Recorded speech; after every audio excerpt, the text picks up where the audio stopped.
নমস্কার। পাঁচমিশালির আজকের পর্বে সকলকে স্বাগত। আজকের বিষয়, এবার কি চন্দ্রিমাও? হ্যাঁ, কালীঘাট তৃণমূলে এখন জোর জল্পনা এই চন্দ্রিমা ভট্টাচার্যকে নিয়ে। আবারও বলছি, জল্পনা। কেউ যদি চ্যালেঞ্জ করেন, প্রমাণ দেওয়া কিন্তু যাবে না। এই জল্পনার ভিত্তিটা বলা যেতে পারে। এখনও যারা মমতা বন্দ্যোপাধ্যায়ের পাশে আছেন, তারা নিজেদের এলাকায় 21শে জুলাই কর্মসূচি সফল করার জন্যে মিটিং মিছিল করতে শুরু করেছেন। কিন্তু দলের রাজ্য সভাপতি চন্দ্রিমা ভট্টাচার্যকে মিটিং মিছিল তো দূরের কথা, গত কয়েকদিনে কালীঘাটের চৌকাঠ মারাতে দেখা যায়নি। তার ফলে শুরু হয়েছে গুঞ্জন বা জল্পনাও বলতে পারেন। তবে কি এবার তিনিও দিদির হাত ছাড়বেন? এই জল্পনার পেছনে আর একটা বাস্তব কারণ আছে। চন্দ্রিমার ছেলে সৌরভ, যিনি তৃণমূলেরই কাউন্সিলর, তিনি কিন্তু ইতিমধ্যেই বিদ্রোহী তৃণমূল শিবিরের নাম লিখিয়েছেন।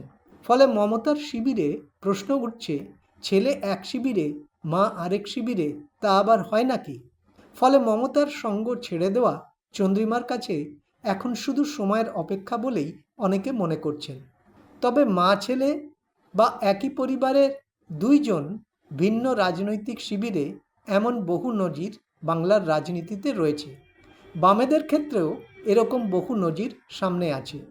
সিপিআইএমের প্রাক্তন রাজ্য সম্পাদক অনিল বিশ্বাসের কন্যা অজন্তা বিশ্বাস বহুদিন আগে থেকেই তৃণমূলের সংস্রবে চলে গিয়েছেন। আর এখন সিপিএমের প্রয়াত দাপুটে নেতা অনিল বসুর ছেলে সৌম্য বসু, তিনিও এখন বিজেপিমুখী হয়েছেন। তিনি প্রকাশ্যেই বলছেন, তাঁর বাবার এবং জ্যোতি বসুদের আমলের সময়কার সিপিএমের সঙ্গে নাকি এখনকার সিপিএমের কোনো মিল নেই। আরএসপি নেতা ক্ষিতি গোস্বামীর দুই কন্যা দুই শিবিরে, একজন তৃণমূলের কাউন্সিলর, অন্যজন নির্বাচনের আগেই বিজেপিতে নাম লিখিয়েছেন। ফলে একই পরিবারের একাধিক পুত্রকন্যারা দুই পৃথক রাজনীতিতে রয়েছেন, এমন নজির যথেষ্টই আছে। চন্দ্রিমাকে নিয়ে জল্পনার জবাব দেওয়ার চেষ্টাও কালীঘাট শিবির থেকে করা হয়েছে। তারা বলছেন, ছেলে ঋতব্রত শিবিরে যোগ দেওয়ায় তিনি এতটাই মর্মাহত, লজ্জিত যে মমতা বন্দ্যোপাধ্যায়ের সামনে আসতে পারছেন না।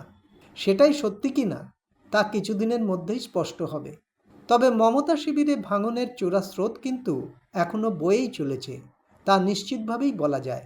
এই ভাঙনের অনেকটা দায় কিন্তু মমতা বন্দ্যোপাধ্যায়ের ওপরই বর্তায়। ক্ষমতা চলে যাওয়ার পরও তিনি নিজেকে এখনও ক্ষমতাসীন বলেই মনে করছেন।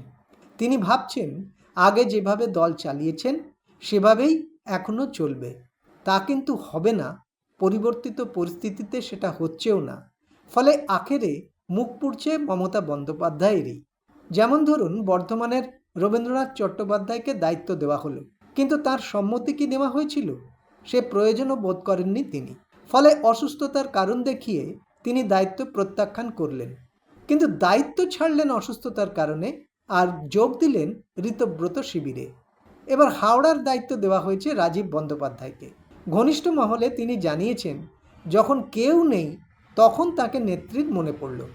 শুধু তাই নয়, ঘনিষ্ঠ বৃত্তে তিনি জানিয়েছেন, হাওড়ায় দলীয় পার্টি অফিস অরূপ রায়ের নামে নেওয়া।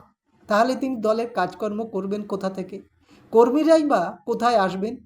যদিও এখনই এসব নিয়ে নিজের বা ক্ষোভের কথা প্রকাশ্যে তিনি কোনো মন্তব্য করেননি। ভোটের ফল বেরোবার পর মমতা বন্দ্যোপাধ্যায়ের কাছাকাছি আর যাদের দেখা যাচ্ছে না, তাদের মধ্যে উল্লেখযোগ্য হলেন শশী পাঁজা। বলা হচ্ছে, তিনি এখনও জল মাপছেন। মমতার সঙ্গ ছাড়তে তিনিও হয়তো দ্বিধা করবেন না। এরপর রয়েছে সারা রাজ্যের ছড়িয়ে ছিটিয়ে থাকা অসংখ্য পুরসভা এবং গ্রাম পঞ্চায়েতের নির্বাচিত সদস্যরা। সেখানেও দল ছাড়ার লক্ষণ বেশ স্পষ্ট। ফলে 21শে জুলাইয়ের আগে তৃণমূলের ভাঙন আরও চওড়া হওয়ার সম্ভাবনাই বেশি। তবু কিছু নেতা এখনও তার পাশে রয়েছেন।